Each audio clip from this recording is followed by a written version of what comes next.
欢迎大家收看《世界越来越卢》。我们今天给大家说明了一下这个 ADIZ 防空识别区跟一个国家的正式领空领域到底有什么不同。有了这个清楚的概念之后呢，我们就来看一下目前这个台海的危机出在哪里。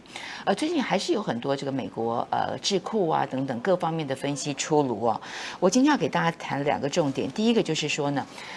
基本上美国很多专家还是认为台海非常非常的危险，危险到呢只差一步就开战。好，那当然身为台湾人，我想到此刻为止，很多台湾朋友跟我一样，其实没什么感觉。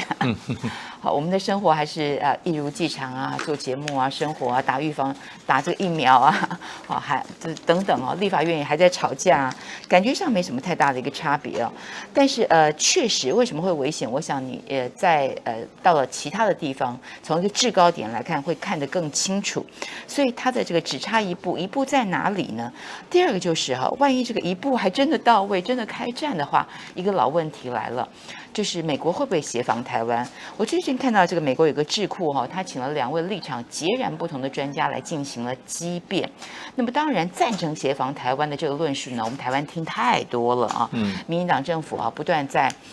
美国的口径不断在告诉大家，美国身为这个民主世界的联盟，它有权利有义务等等等等等，我们听了很多啊。但是不赞同协防台湾的声音，我们比较少听到。但是在这个辩论当中呢，他的理由也算是十分的充分。从美国的利益、美国人的视角来看呢，我为什么要协防台湾？所以今天呢，我要跟介大使特别谈一下。我们首先分层次来看，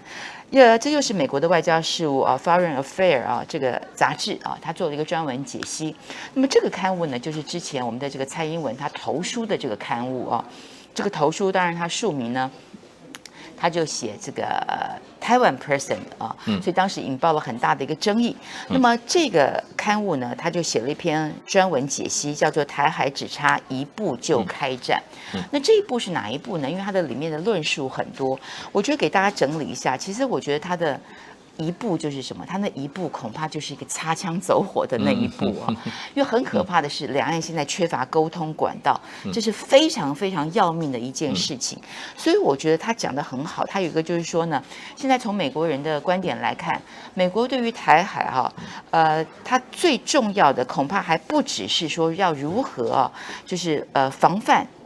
范这个做好这个军事上的一些准备，那么更重要的要严防决策上的误判。那讲到决策上的误判，我想这个台湾朋友跟我一样，我们就会想到谁？想到苏贞昌想到吴钊燮这个苏贞昌是台湾的这个行政部门的最高负责人，他是个情绪非常容易激动的人那在立法院里面最近才情绪失控。然后我们的这个对外周旋的这位这个部长吴钊燮呢，那他是战狼型的一个人物也是喊打喊杀。我冲第一，他的部门呢，就他的同仁都要帮他踩刹车，踩得很辛苦。所以你怎么看待台海只差一步就开战？这一步看完他的论述之后，还真的会吓出一身冷汗呢。因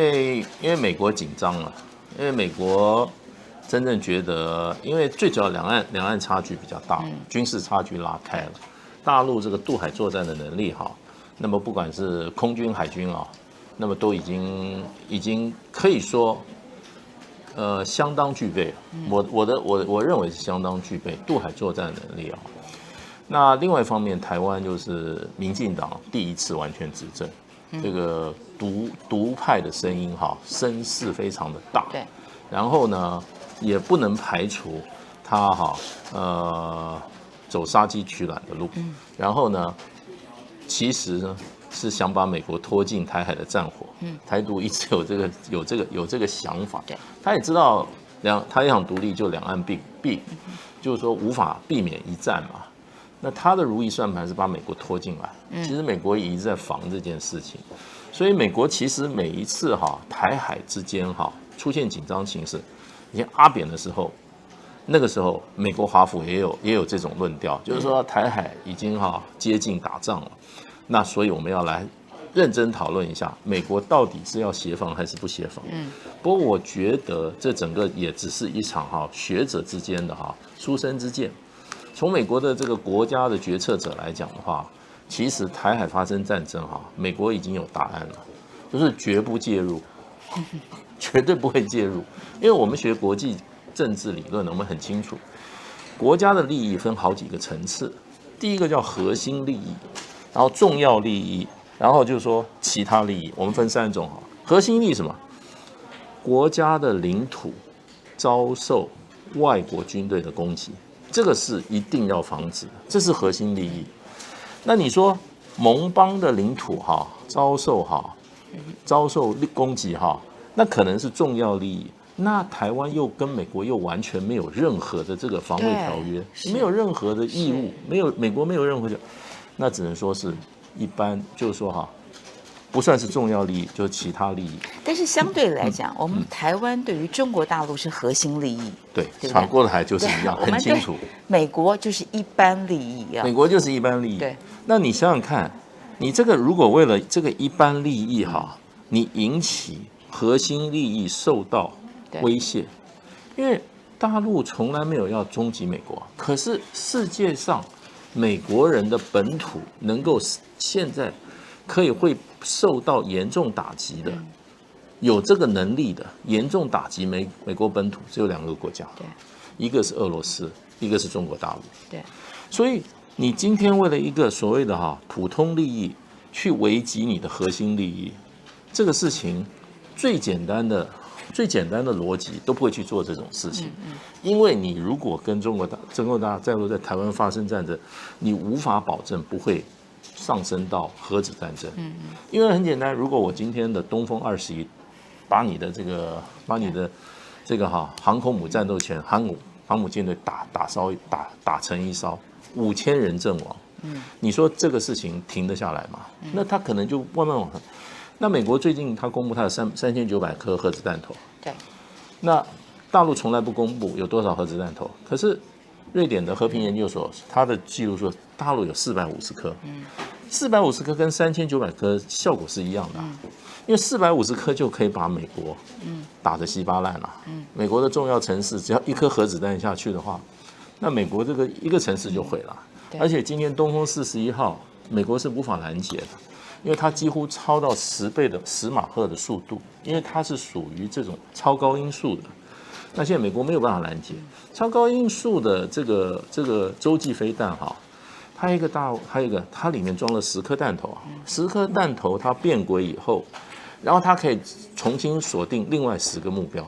然后你没有办法，美国没有办法拦阻，就是说保证后拦阻这个东风41的时候，美国怎么可能会冒着为跟中国打核子战争的情况，为了台湾这个一般的利益去伤害它的核心利益呢？这个完全不合逻辑。刚刚季老师告诉大家哈，这个台湾的这个民进党政府呢，因为有一个这个独立的一个这个目标，所以他希望把美国拖入。但是反过来讲哈，美国也听到很多的声音是认为说，美国为了阻止中国大陆的崛起，也希望把台湾拖入。所以双方是一个这个需求的关系。但是大家知道啦，就是说很多事情呢怎么讲？很多事情最担心的就是擦枪走火。虽然刚刚我们讲过，这个蔡英文下令哈，这个台湾的空军严禁第1级啊，这个第1级必须要回报，不可以第1级。但是呢，我们假设一个状况，假设啊，我现在是说假设，本来这个解放军机就是飞越这个我们的航空识别区，了不起就是在这个海峡的中线擦边。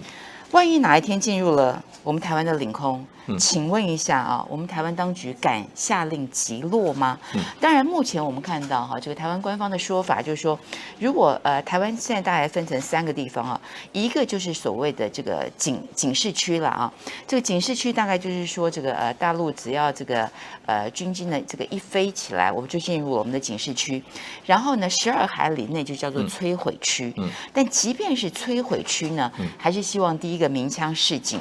然后迫降，然后最后才是击落。那然后又说呢，台湾的飞行员是严禁第1级，听起来似乎有一点点冲突。你在鸣枪示警、迫降的这个过程当中，要赶快回报去请示嘛，请示了之后才知道能不能够击落等等之类的哦。那这个过程当中呢，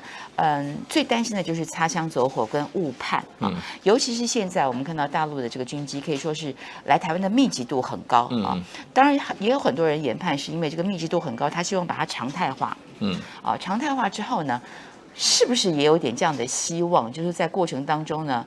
台湾就误判，台湾就先动手，然后所以就得到了一个理由啊。有没有这样的一个心思存在？其实我是觉得民进党政府其实是设立内任，这些人都很胆小，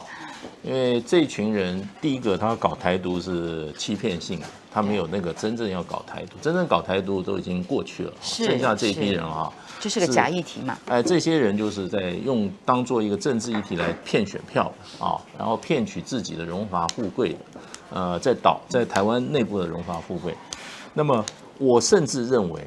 解放军的军机即使飞越台湾，我觉得民进党政府他的国防部长也不会下令出击的。那他就是这个就是不敢发生战争。我觉得民进党是一个更不敢发生战争的。那从大陆的观点来看，我觉得大陆大概就是飞越中线哈，大概是已经走到极致了，他也没有必要再走下去了，因为再走下去的话。那个以大陆那就是准备攻台了，那已经不是一个威吓性的威吓性。美国预言啊，两岸紧张升高，接下来的3个模式哈，就是飞得更近，比方说飞越东沙，或是飞越离岛啊等等之类的啊。对。这样的一个方式来迫使我方这个使用武力。当然，我们刚刚讲到擦枪走火跟这个误判是最担心的哈。拜登就讲过一句话，听说拜登跟习近平说过，比一场战争更糟糕的就是一场无意之间造成的战争。也讲的就是这个擦枪走火。那刚刚介大使，因为介大使的国际经验非常丰富，所以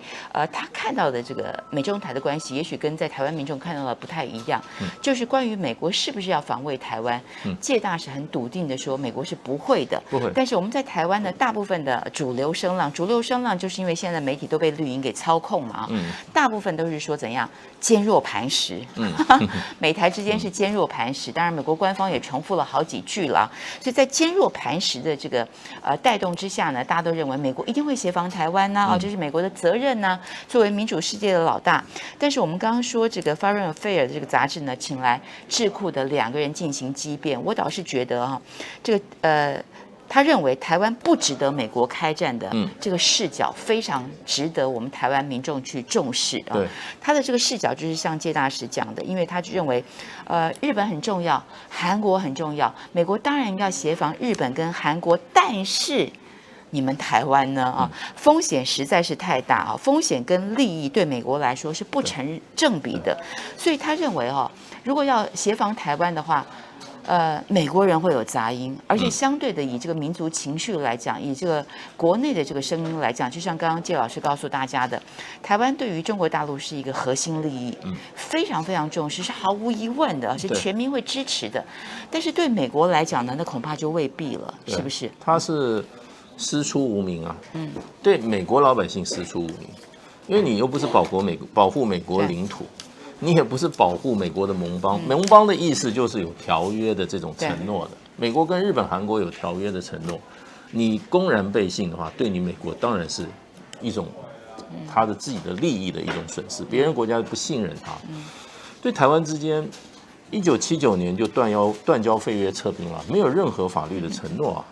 所以美国那个时候就已经意思就已经表明了，台湾将来我不会为你出一兵一卒。师出无名之外，我觉得它也有一些这个军事上的一些这个困难程度。你看，我们看台湾距离中国大陆就100海里，但是距离美国呢7000海里啊，这么远，这个远水救不了近火之外呢，我们看到主要这个还是民意嘛。当然，本来说这个美国有一份调查，美国民众支不支持协防台湾为台湾开战，大概这个赞成的大概是42%到46%左右，但是我看到最新的一份，听说破了50%啊，这个破了50%这个数据呢，它的真实性，它的调查的这个范围如何不得而知了。但是当然，这个我们知道，民调跟真正如果开打啊，要这个美国出兵出钱，那个时候我想是完全是2个气氛啊。所以在这个辩论当中呢，这一位非常不赞成认为台湾不值得美国协防的这位呢，他的论述非常非常的清楚，主要就是在于台湾对于中国大陆的重要性远远的超过美国，再加上鞭长莫及，所以他认为对台湾开战呢，不但缺乏美国的广大民意支持，同时也缺乏美国的这个核心价值啊。然后另外不要说军费啊、支出等等都是，但是呢，这2位导师共同提出了一个，在我看来像是一个提油救火的一个方式啊，就是说他们认为美国不要当台湾的保人，不需要去保证什么，但是可以当台湾的军械士啊，就提供军火啊，帮你修修东西啊，帮你训练军队啊，也就是他们提到的驻军台湾啊，你怎么看？驻军，我觉得是高度敏感了，他只是做一个提议，我不认为拜登政府或者是甚至川普政府会这样做，可是他会大量的提供武器，大量提供这种武器。可是最近有一件事情哦，让我觉得很纳闷的一件事，就是我们这个美台每一年都要举办的美台国防工业会议哈，在美国举行的时候，20届以来第一次。我们台湾的这个国防部没有派人参加，然后是第一次台湾这边缺席，而且让我们的整个那个就国防工业的厂商也全部都没去。那我觉得这有一个问题。那表面的理由是说，因为国防部不满那个美方的主办单位直接请我们的前这个参谋总统李喜明出席，所以李喜明还要在那边发表演讲。那这个。我们这边其实李喜明出席跟不出席有一个意义，就是所谓的整体台湾防卫战略的一个辩论。李喜明的辩论是什么？是歼敌滩头，是守势的一个国防战略，就是没有攻击的，纯粹是怎么样防守好台湾的。可是现在民进党里面有一派这些国防学者吧，这些人啊，在提出一种新的论调，整体国防叫什么？源头打击。也就是说，我们不要等被攻击，而是要我直接攻击在大陆靠近台湾沿海的大陆的飞弹或者空军基地，然后甚至有人扬言要去打三峡大坝，甚至说我们的飞弹现在已经可以打到多少？打到上海。那这一些论调就变成说李喜明的论调是美国人比较喜欢的，所以美国这次一定要叫李喜明去参加这次会议。那台湾的国防部呢就抗议，就不去参加，这就表示其实美国即使要把台湾武装到牙齿可是他还是不希望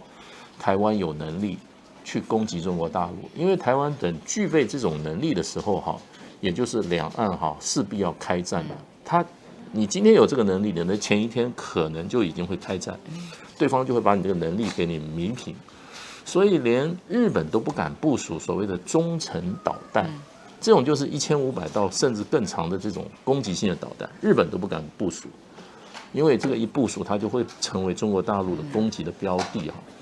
台湾就有这么一批人，现在如此脑袋不清楚的，在搞这种所谓的源头打击。其实这种概念所以整体防卫概念这样子一个做法上我觉得现在的民进党政府一部分人。已经跟美国的这个防卫台湾的构想已经有了距离了。那这个是我觉得很值得注意也就是美国即使让台湾能够去打一场战争，可是他也不希望台湾具备攻击的能力，因为再怎么样讲，如果两岸发生战争的话，结局很清楚，很快的美国就会失去台湾这张牌，因为结局我就认为是两岸统一，是用武力统一了。那么这个结局是美国会失去到它在所谓的南海第一岛链上一个强而有力的一张牌，而且美国在这个世界强权感觉上就要这个沦为老二的这个感觉，这也不是这个美国所乐见的那如果说这个台湾的这个当局莽撞行事的话，那相信我觉得美国在协防台湾这件事情上会做更多的考量这样的一个暴冲的政府要不要去协防它，会付出多少代价，这个结局能不能够收拾等等。所以我刚刚提到这两位激辩的专家，虽然他们的立场不同，但他们的一致看法，第一个当然所谓的驻军台湾，那第二个他也认为美国政府呢应该要优先考虑让两岸建立起良好的沟通管道。那这个部分呢，我想是比较重要的。